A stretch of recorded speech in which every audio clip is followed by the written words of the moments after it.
एहतशाम, सबसे पहले आपके पास आते हुए उत्तर प्रदेश के कुछ अहम सीट्स पर चुनाव अखिलेश यादव ताल ठोक रहे हैं और इम्पोर्टेंस इस सीट की अपने आप में इसलिए भी है क्योंकि बीजेपी के लिए जो बाकी बची हुई सीट्स थी पिछले चुनाव में वो इस समय अहम है। बीजेपी इस समय सोच रही है कि उत्तर प्रदेश की 80 की 80 लोकसभा सीटें उनके खेमे में जाने वाला है। क्या तस्वीरें बनती हुई दिख रही है और क्या तैयारियां हैं पोलिंग को लेकर? देखिए, उत्तर प्रदेश में जो चुनाव चौथे चरण का तीस का होने जा रहा है, उसमें हम आपको बता दें कि 13 लोकसभा की सीटों के लिए जो पोलिंग पार्टियां थी उन्हें सवेरे 9 बजे से रवाना कर दिया गया है। सभी पोलिंग पार्टियां अपने स्टेशन, अपने पोलिंग बूथों पर पहुंचकर रिपोर्ट कर चुकी हैं। चुनाव आयोग के पास डाटा आ चुका है। अब ये तैयारी इस बात को लेकर है कि जो वैचारिक वहां पे तैयारियां की जा रही है उसको पूरी कर लिया, सुबह 7 बजे से इसका मतदान शुरू किया जाए। लेकिन जिला प्रशासन से लेकर जो सरकार का चुनाव आयोग वो इस बात पर पूरी तरह से कोशिश कर रहा है कि जो परसेंटेज है वो आगे बढ़े।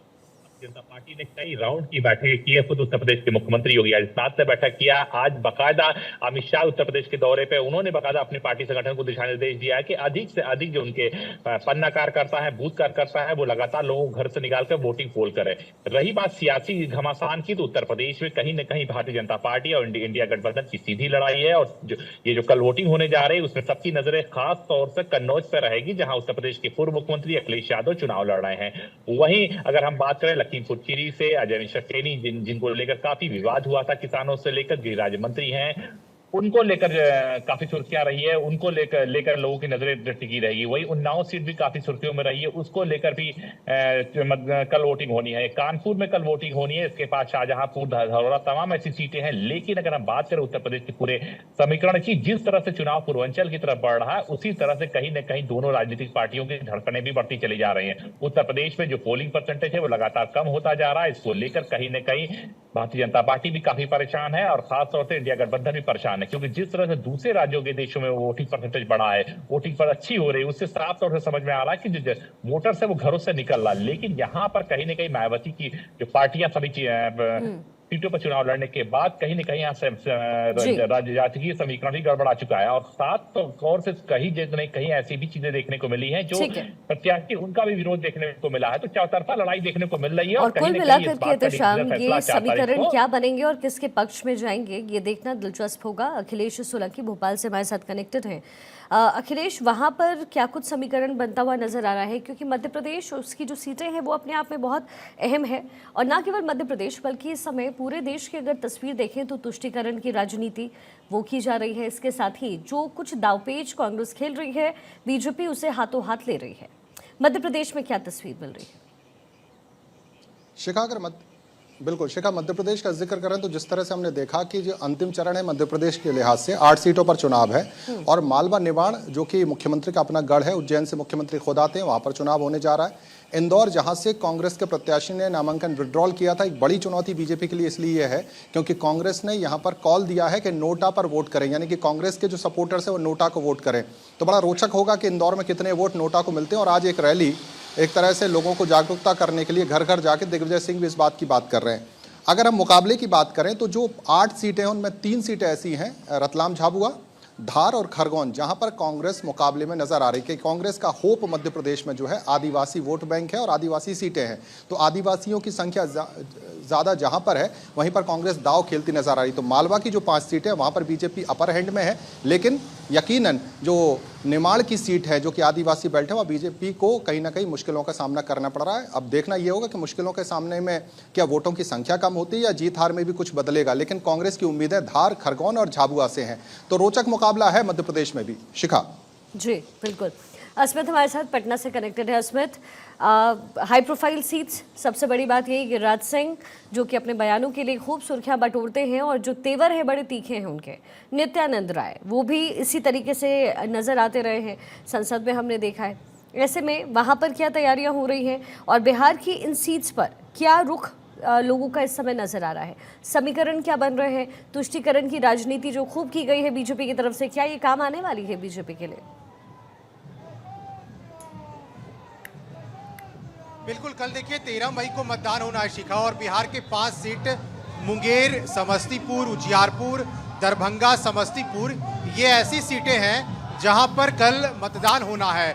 और देखिए इन सभी सीटों में 4 सीट ऐसे हैं जहां पर बीजेपी आगे दिख रही है। एक उजियारपुर सीट है जहां से केंद्रीय गृह राज्य मंत्री नित्यानंद राय चुनावी मैदान में है और वहां जो है कांटे की टक्कर हो रही है क्योंकि आलोक मेहता को आरजेडी ने वहां से उम्मीदवार बनाया है। और देखिए, केंद्रीय गृह राज्य मंत्री नित्यानंद राय की भले ही पकड़ केंद्र में बहुत मजबूत दिखती हो, लेकिन क्षेत्र में उनकी पकड़ बहुत ज्यादा आप नहीं कह सकती। इस बार वहां के समीकरण जो है वो बदल सकते हैं क्योंकि आलोक मेहता बिहार सरकार के मंत्री भी रहे हैं, सांसद भी रहे हैं, लालू और राबड़ी के बेहद करीबी माने जाते हैं, वो चुनावी मैदान में है।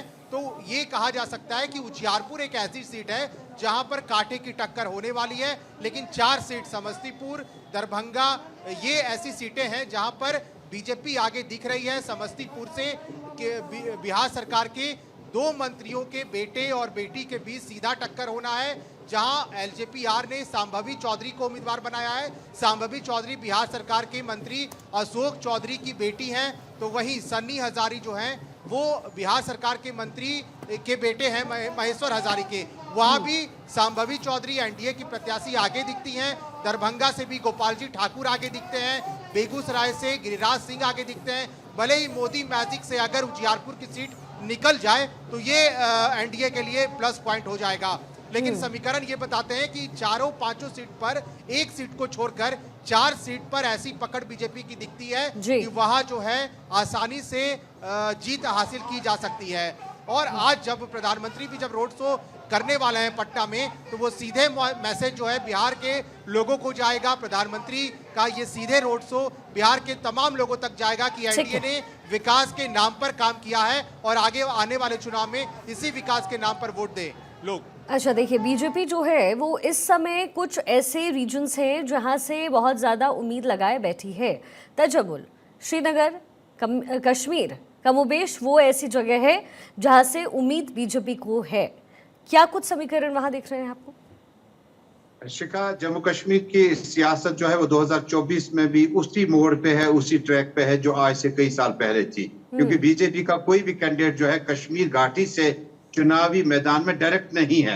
हालांकि बीजेपी जो समर्थन कर रही है वो पीपल्स कॉन्फ्रेंस और अपनी पार्टी को कर रही है, लेकिन मुकाबला फिर जो हम सफर कुछ वक्त के लिए नेशनल कॉन्फ्रेंस और पीडीपी पीएजीडी के बैनर तले निकले थे वो अलग अलग हो गए। और श्रीनगर शहर में जो मुकाबला 13 मई को है, इसमें वहीदुर रहमान पर्रा पीपल्स डेमोक्रेटिक पार्टी का युवा प्रेसिडेंट, उसका बराह रास्त मुकाबला जो है नेशनल कॉन्फ्रेंस के आगा सईद रूहुल्लाह के साथ है।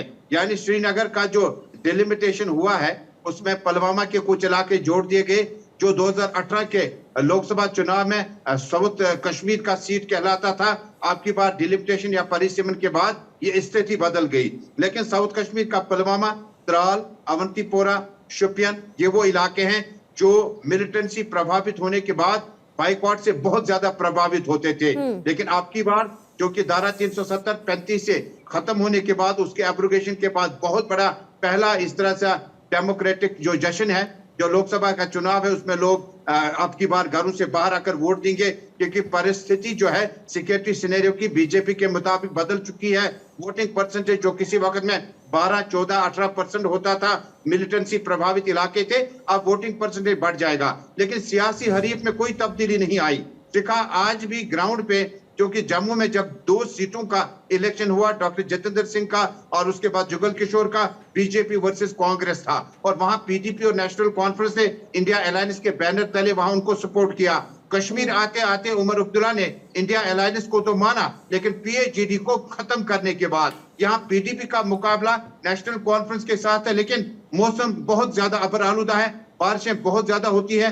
कल मौसम विभाग कहता है मौसम बेहतर होगा, वोटिंग परसेंटेज बढ़ सकता है। लेकिन कश्मीर घाटी में श्रीनगर और साउथ कश्मीर की सीटों को जोड़कर जो असेंबली सेगमेंट्स 18 के करीब है, 18 लाख के करीब वोटिंग है और श्रीनगर में ही केवल 900 से ज्यादा पोलिंग सेंटर्स है जिनके लिए डिप्लॉयमेंट पुलिस का कल से ही जाना शुरू हुआ। श्रीनगर शहर पहली बार ऐसा लग रहा है कि बाइकॉट के माहौल के बगैर चुनावी माहौल खूबसूरती के साथ और पूर्ण तरीके से चल रहा है। लेकिन शिखा, ये बात कहना बड़ा जरूरी है, बीजेपी अध्यक्ष महबूबा मुफ्ती ने कुछ देर पहले वहीदुर रहमान पर्रा, उनके जो कैंडिडेट हैं, काफी ज्यादा ऑब्जेक्शन, काफी ज्यादा एतराजात जमा किए।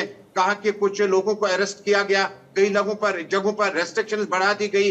कुल मिलाकर जमहूरियत के इस जश्न में कल श्रीनगर और साउथ कश्मीर पहली बार आधा हिस्सा इसका जम हो चुका, जबकि आधा हिस्सा जो डिलिमिट होके राजौरी पुंछ के साथ जुड़ा है। श्रीनगर में कल जब सुबह 7 बजे मतदान शुरू होगा, ये कहना होगा, क्योंकि माजी में यहाँ PDP NC traditional art rival रहे हैं और रिवायती हरीफ हैं। आज भी नेशनल कॉन्फ्रेंस का मुकाबला ठीक है। पीडीपी के साथ ही श्रीनगर की सीट पे है।